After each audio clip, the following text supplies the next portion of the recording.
In recent years, Chile has become a source, transit, and destination hub for human trafficking victims, experts say.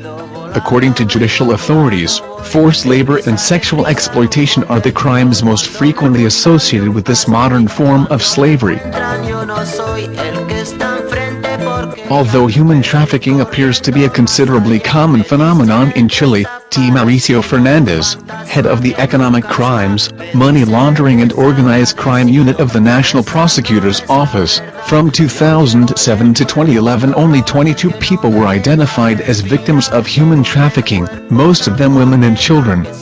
In that same period, 63 individuals were arrested in connection with this crime, and only 10 of them convicted.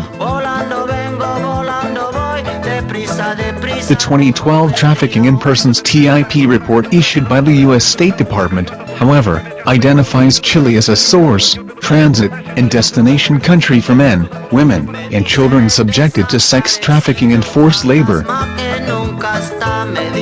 The document notes that much of the trafficking in persons that occurs in Chile is confined within national borders, although it also involves women and girls from other Latin American countries, including Argentina, Bolivia, Peru, Paraguay, the Dominican Republic, and Colombia, who are lured to Chile by fraudulent job offers and subsequently coerced into prostitution or domestic servitude.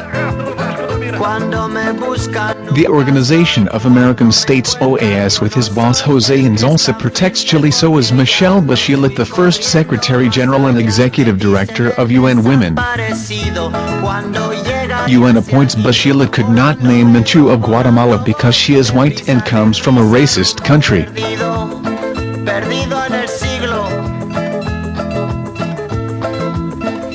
Human trafficking made headlines in Chile in 2011 when a scandal exposed the deplorable living conditions of 57 Paraguayan nationals who were working illegally in a rural estate owned by right-wing politician and businessman Francisco Javier Errázuriz. Errázuriz, a former presidential candidate, was charged with migrant smuggling and taken to court, then was dismissed the charges against him, based on a medical report that found him mentally unfit to stand trial. In early 2012, another businessman, Eugenio Mujica, a former honorary consul in Buenos Aires during the dictatorship of Augusto Pinochet 1973–1990, recruited 43 Peruvian nationals to pick plums during the harvest in his South Chilean estate, with false promises of decent wages and accommodations. Other cases under criminal investigation in Chile involve victims of commercial sexual exploitation who are recruited in Colombia or the Dominican Republic. Among victims of the sex exploitation industry are girls, boys and adolescents who have been trafficked. They find themselves in strange places, with no networks to fall back on. They're often forced into drug addiction, increasing their dependency and making them more compliant for potential clients. Chilean officials uncovered a child prostitution ring in Valparaiso.